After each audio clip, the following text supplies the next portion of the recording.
Oh yeah, it's going down. Shark date April 2nd. Day number, I don't know, quarantine. The dad jokes are flowing here. They're just flowing. I'm starting to make up my own. Let's see who's here. You know what? I'm going to always have some special guests. Can you all hear me right now? I want to make sure you can hear me. Thank you for all checking in. I'm hoping that I can ease that day a little bit with some information, bring on some people here who may be doing some stuff, some new ways that we all should be thinking about. Yes, please put in your request for me to talk to you. Dad joke for today is, where does Robin Hood like to shop? Target. Let that wash over you for a while. I know. Yeah.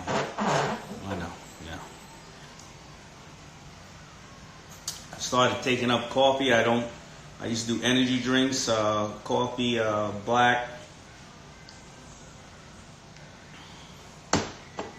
I didn't do coffee for a long time because I lactose intolerant, but you know that almond milk is really amazing. All right, who's on here right now?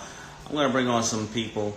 Let me see if my volume is working correctly because, you know, I may have a really special person to interview or bring on today. I mean, everybody's special as far as I'm concerned. Somebody said, bring back Sean John. Bring it back from where? Bring back Sean John. Where did he go? All right, let's see here. 27 people already pinged me. Miles Jack Morrison. Wait, I lost him. Miles Jack Morrison, I think it said. Let me get that back. Bang!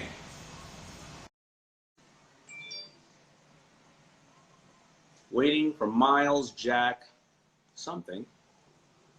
Connecting. Hey, Dan. How you doing, man? Doing good. Social distancing is getting out of hand, and I actually took it to the next level. So I did get a group of friends, but what I did is we went on a run together. So the more social distancing we got, the faster we ran. So nice. And I'm getting more creative with my lifting in my house. I got a broomstick and 3 jugs of water. So, you know, it's doing good here. So what have you done since I've seen you, since I've talked to you last? So we just released our new gear, and we actually did pretty well. We actually are selling a lot of our joggers, and we actually brought on a new photographer. So doing everything at home, it's, you know, you got to roll with the punches. You got, as much as I love being an extrovert, being around people, this is a time where you have to adapt, overcome, and see what you can do next. I like that point though. You brought on a new photographer, right? But why wouldn't you also simultaneously try to figure out, you know, photography tricks and skills and touch-ups yourself? Because I'm sure there's a lot of great photographers watching us right now who may be able to, you know, give you some advice, right? Absolutely, and I've learned a lot from just having this photographer on my team, because when I start doing my marketing and everything, and if everyone's watching on here who is an upcoming CEO and entrepreneur, it's very important to learn from those professionals, because I did not understand like presets. I didn't understand the forms of marketing, the pictures and everything, and it's just blowing my mind. Just kind of taking Tom Shark 28 raised his hand. He's a photographer, just so you know. So all the photographers right now, or people who have editing and photography type of skills, I don't want you to punch in who you are and what you do, because maybe even I will need you, editors, photographers, so we all can look at it right now. You know, I think that you brought up a valuable point. Robert Kiyosaki always says that he never learned from his school. He learned from his, such as his accountants, his lawyers, his right. you know, COOs, all the people that he went out to work with other professionals, and he learned from them. So I think that's really a valid point, what you're just saying, that other people right now can learn from. A lot of people think that when they're a boss, it's just about hiring people and you go do this, you go do this. No, but if you're really going to learn, get the knowledge from the people you hire, because what if they decide to leave you? And in fact, I'm only 24 years old, and I didn't have any education about business. I literally just jumped in the deep end, and I believed in my company, and it got where it is right now. And it's a huge blessing. I'm really grateful for the people in my life. But most people think that once you kind of hit that mark, you just got like, okay, I made it. I know what I'm doing. Stop it. But I've actually went back to college. I'm wearing my University of Utah stuff. And I'm learning from my professors and my mentors, and I'm constantly bringing on mentors like you. I love your weekly emails and stuff and your live feeds like this, because I get to learn from, like, as you said from our last talk, learn from other people's mistakes, but fail forward. Right. It's like I love that thing by Will Smith. If anyone's watching, Will Smith did a very good video about failing forward and knowing your why, which is in your book. That I'm gonna get. All right. Well, I appreciate it, man. I got somebody else coming on really shortly that will give us a lot of knowledge. I don't know. I don't even know how he has time to come on my IG, but I wish you all the best, man. And thank you so much. Hey, catch you around, man. All right. And thank you with Love, Ready, and Willing, who just said that they're starting my program tonight, my course, probably Daymond on Demand. And you can probably get, I got some free courses out there, probably not the extensive one that person may have, and you can go on to learnlikeashark.com and get that course. All right, so I'm going to shout out a couple of people here, and let's see who we got out here, and then I'm going to hopefully bring somebody on that's coming on in about 5 minutes. You're going to want to stay here. I don't want to, when we do this, I don't want to announce times and people that I'm bringing on, because this is not programmed, when I do this. You see, I'll go on at 4 o'clock, I'll go on at 1 o'clock. And by the way, if you want to know when I'm going on and want to get an alert, swipe up and hit alerts. You need to get alerts from me, because I'm not, like a lot of people out here trying to create programs. I'm just doing this because I love people, and I want you all to learn from each other as well as I'm learning from each other. But I am busy as hell. I am extra busy. I'm busier than I ever was. So that's why I can't give you set times and days that I'm going to do that. All right, so let me see. Somebody may be on right now. I'm looking for him right now, and this is the man. The man. Let me see if he's on here. Looking through. It says he's on. It says he's on. I see him. Look who's here.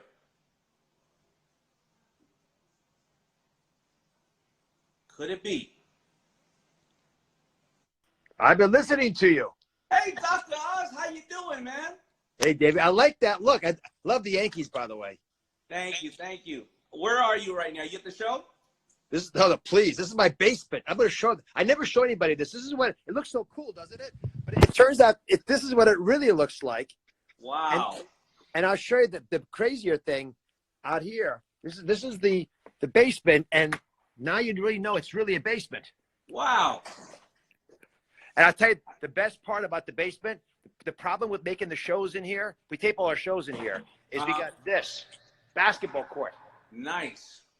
So the kids play basketball, make lots of noise, which of course makes it really difficult for me to tape in here. But so I come in here, I close the door, and usually they're quiet enough. But we do, a lot of shows from here.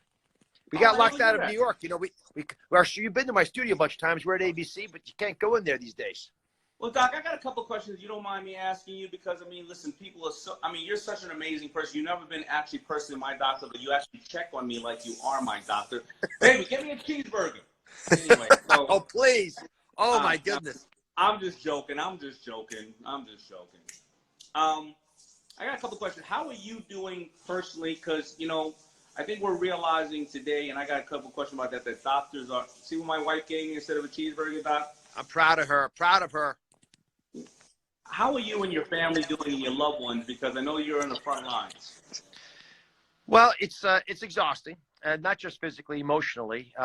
Dealing with a lot of patients. I just lost a guy last night. It's very frustrating, because this coronavirus is like being on a roller coaster. You just go from 0 to 60 in no time at all.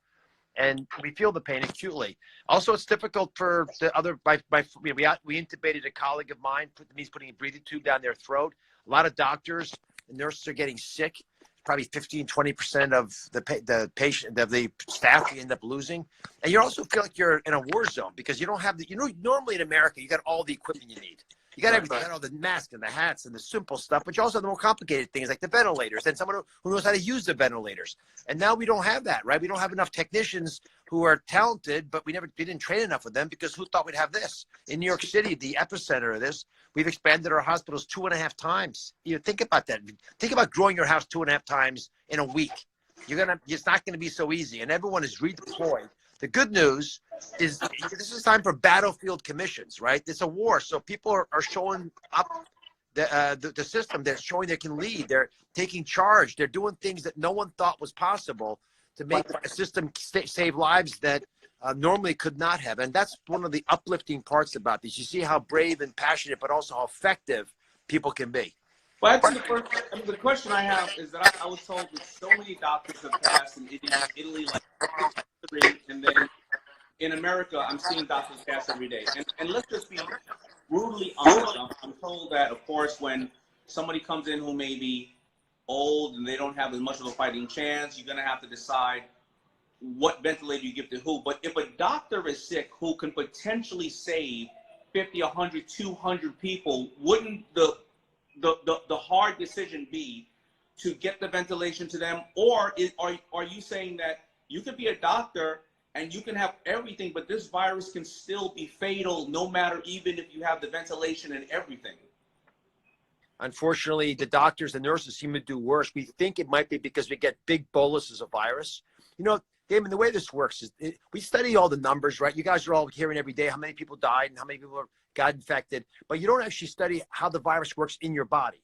The virus makes its way into the front of your nose. It doesn't go deep in your lungs. It just lands in here. That's why things like masks actually are important. Or since we don't have enough masks, some facial covering with cloth or whatever, it does slow down the ability of the spit that we often produce when we speak to get into our face. The 6-foot distance is made to prevent that from happening because most people don't spit 6 feet unless they're sneezing. And so when doctors are taking care of a sick patient and the patient, we have to put a breathing tube in and they start to cough and gag as the tube's going down to save their life, they push all that virus into your face. And so all at once you get a huge bolus of infection, which we think might be one of the reasons that when doctors get sick, it's worse than most. Now, we don't know that for sure. We're still learning a lot about this virus. But what I do know for sure is that young and seemingly healthy people getting really sick and not doing as well as we would normally expect. Yes, it's the older folks that are dying, but the younger folks get so sick, you barely pull them. You got to pull them back from the precipice of the darkness of death. And so I think that leads me to my next question. You know, a lot of people saying you need to gargle with salt water 3 times a day and or flush, your mouth, or if you get it in your mouth, let's say somebody was handling your food, you got some takeout, it was sushi and whatever the case, but if it goes in your mouth and you flush it down, does it go down and the acid in your stomach can potentially reduce it because you're saying it comes through your nose? Or I'm just asking right here.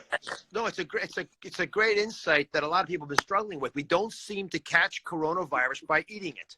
So the food that you get itself is probably okay, but the container that it's in, when you touch that and then you touch your nose, like you often do, or your eyes, that virus seems to be able to get in there. So I'd be careful about the containers. I throw them away, keep the food though. Now back to the broader theme. The biggest challenge we have is to take the most contagious virus that many of us have ever seen, because once it gets a little bit in your nose, it sets up shop. And kids and adults have different amounts of receptors in their nose. Think of the virus like a key. It's a key that has an ability to open up the locks of the locked door in your nose. So kids don't have many doors. So there's not many places that the key can open. So the virus doesn't have any effect. That's why families will get sick, but only the parents will get ill. The kids either don't get sick or they don't get very sick. And teenagers don't have as many doors to open for the virus either, but older people have a lot of those doors. So any virus can do a lot of damage. And okay, so that's an excellent point. So what about the whole theory of putting Vaseline or Vicks in your nose? It helps prevent it and catch it. But then I've been wearing, listen, I got a couple of masks, but my mother gave me this kind of scarf to wear like this. Is this helpful at all? Is that helpful at all? I mean, if you don't have an opportunity to have a mask? Oh, I think it's helpful for sure. And now that might, you look like a bank robber like that, but it would work. Now here's what I do. I'll show you what I do. I did this with my daughter. I'll put this down. So I have grandkids, right? So I told them, I said, here's the bandana, right? take this bandana. Let me block the light out there. Take this bandana, fold it like this. You all see this? Then you take the edges, put rubber bands right there. See the rubber bands? Okay. Yeah. So you got the whole bandana like this, but you divide it in thirds. The bandanas are a third in. You take the two edges and you fold them into each other like that. Just fold them in like this. So now you got a bandana that looks like that. All right. Take the rubber bands on either side and then watch. Good light. It works. I love it. It works. And it's a good fashion statement. You can make different kinds of bandanas. There's no shortage of them. So you can quickly decide if you like red, maybe blue is your color, and you can put them over your face. So when we lift the lockdown, one of the things we're going to want to do is to try to keep ourselves a little clean. So please do not think it's a shield, because it's not nearly as good as a mask, and you should still be careful 6 feet away for that reason. But they might catch some of the bigger droplets that have virus in them. And the other thing, of course, is don't keep playing with it, because when you play with it, you put your fingers near your nose, your eyes, and that's how you infect yourself. And I got two other quick questions, and then I'm going to let you go because I know that you're saving lives and stuff like that. So, one of my friends, his mother got really sick. She got the virus, and she only went to CVS and Walgreens over the course of 2 weeks, and she must have gotten it touching something. So I want to talk on that in 1 second, and then also one of my friends' father unfortunately passed. He went into the hospital for low blood sugar 2 weeks ago and caught the virus while in the hospital. So what do you suggest for people to, because a lot of people say, well, I'm getting paranoid, I feel sick, should I go to the hospital? At what point do they go to the hospital? Because I think they may be putting themselves more in danger. And of course, I'm not a doctor. I didn't want to tell them when to go or not. Well, if it's for the coronavirus, if you're short of breath, you go to the doctor. But a lot of people, it's not the coronavirus. They've got low blood sugar, like you said, or some other problem. So you got to talk to your doc, because it depends how severe it is. But I would avoid elective admissions. If it's not really urgent, I'd find some way of staying out of the hospital. Now, I don't want people having heart attacks to avoid going to see their doc. You can call your doc, use telemedicine, use technology, get seen. But you don't have to be seen physically all the time. Because when you go to a place where sick people are, you might catch that illness. You know, the word hospital comes from an old word, hospice. It was where people went to die. Now, in the last 100 years, we've turned our hospitals into healing centers because we've dealt with the infections. But in the old days, people knew if you went to the hospital, you're going to be in trouble. We don't want to do that right now. And plus, the hospitals are overwhelmed. So please don't go to the hospital and get Botox, tummy tucks. I'm being facetious. I know you won't. But, don't go there for minor issues. Go there for meaningful issues. Otherwise, use telemedicine to communicate. And then the first question was about going to the store. There is no question. You walk into that store, you touch that door, you're touching a door that, 50 people have touched before you. 1 in 50 people is going to have coronavirus. It could be on their fingers. They're coughing, they're sniffling, they're trying not to infect people, but their hands have a little virus. You leave it there. We know the virus lives on those metal and plastic surfaces for 2 to 3 days. 2 to 3 days. It's a long time. I'm told that, and doctor, it's true that people think, well, the cold will kill the virus. I'm told the virus can live longer in the refrigerator. If let's say somebody was touching the meats or the packaging on the meat, and you go and put that meat in your refrigerator, how long can that virus live there? It'll live longer. The virus is like cold. They don't like the heat, because in the warm weather, the virus swells and it can't travel as far. So you're right, but the virus is going to die after 2 days, no matter what it's on. So if it happens to be in the cold, maybe it dies in 3 days, a little slower, but it's still going to die. I mean, the best treatment for the virus is time. If you wear an outfit, you love the outfit, when you come home, hang it up, don't put it on again for a day. It'll die in the cloth just sitting there. All right, good, because I'm going to post a video where it shows if you're getting your Amazon boxes and all that stuff, or even you're getting your groceries and you have a area, you can leave it outside for 2 days if it's not a necessity, or if it's like a cereal box, open the cereal box and take the bag out that was in the cereal box and discard all that stuff. Again, come in your house and wash yourself with antibacterial. My wife right now is showing me her hair. She wants to know how long can it live on her hair. We think less than 12 hours. Doesn't do so well with biologic substances. Okay, perfect. Well, those are really a lot of great. I mean, anything else you want to share with us, Doc? Because I know you're super busy, and I really appreciate your time more than anything else. I'm really excited about this new study I was talking about today from China, where they looked at a drug called hydroxychloroquine and showed that it actually has a benefit in a randomized trial. It made people get better from their coughing, their fevers, and also got their lungs to heal better when it was used. So I'm excited because I think we can begin to use that more in this country to get people through this illness more rapidly. We need bigger trials, but it was a big first step. Well, you and I know my wife has an underlying challenge, she uses that, but it's important for people not to go and hoard this and allow the professionals to use it, because of people who are normally on that drug now can be suffering because it's being hoarded. So I want people here not to go out and try to hoard that. I mean, nobody should be giving it to you anyway if you're not.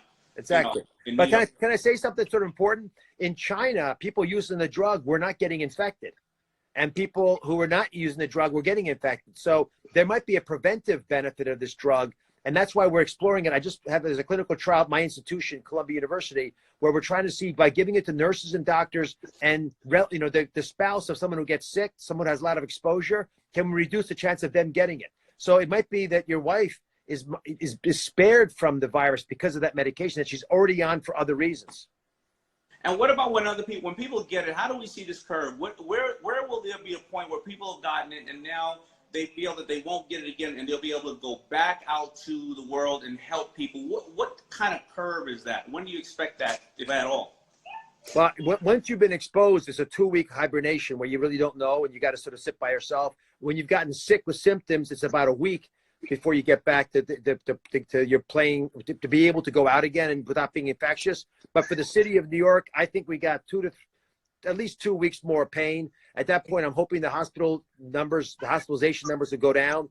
And then you start to get enough people who've been through it that they can actually go out there and start doing stuff. And that's my hope. But right now, we just got to hold our breath, keep inside, stay away from everybody else. We don't contribute to the already huge number of people who desperately need care. Listen, I love you. Good luck to you. Love your wife.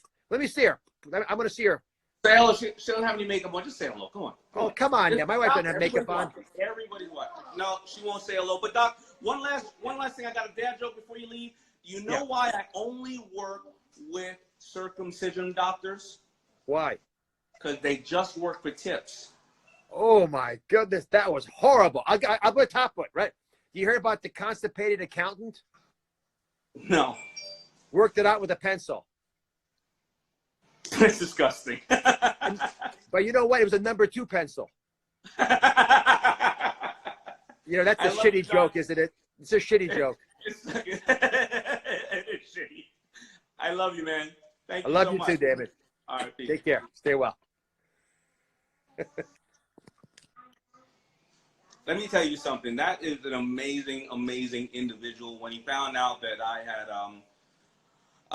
stage 2 cancer and I had my process, he called me and said, just call me anytime you want.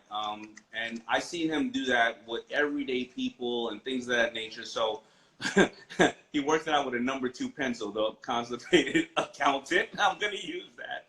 And he said, it's a shitty joke.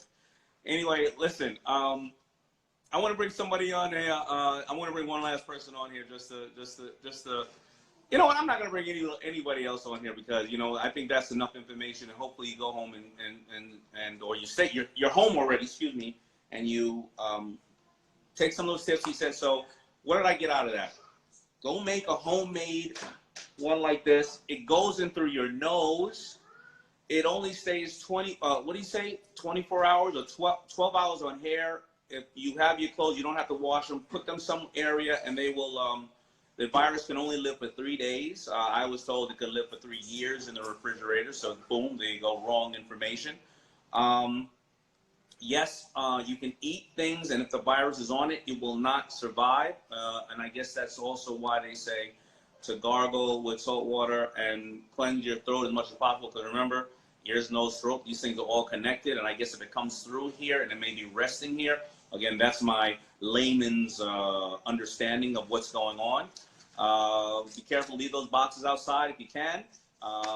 What else did he say that was really powerful? Oh, that Hydra whatever is starting to work. I've heard other doctors say it's not, and maybe because they didn't want to you know, have it hoarded out there. And you heard it straight from one of the world's most knowledgeable doctors. I mean, think about it. The man is a cardiologist. He's used to, you know, giving people triple bypasses and things of that nature. So, I mean, this man knows how the center of everything works. And it's crazy how he said that a lot of the professionals are getting it more because they're just, it sounds like you can get an overdose of it. That's what it really sounds like to me. Like you can get an overdose of it. I just thought a cold is a cold. I didn't think you can get more. So I think that's going to educate us as we we move on in the world way after this is over. When you're sitting next to somebody probably on a plane for 4 and 6 hours and they're coughing on you, you're getting a large amount of it. So anyway, so that's it. I'm going to leave it today with the great Dr. Oz, and I will see everybody tomorrow if I have time. I think tomorrow I'm going to probably try to get Lori on here. We're just going to do Dad Joke Friday. We got to loosen it up and laugh a little bit with all this craziness going on. We are at we're at 5,600 deaths in the United States, and that's absolutely dramatic. And we're going to peak, as all the doctors say, in 2 to 3 weeks. But if you could stay in for 2 to 3 weeks, then you won't be part of the peak. So please do that, and I wish you all the best, and I'll talk to you later.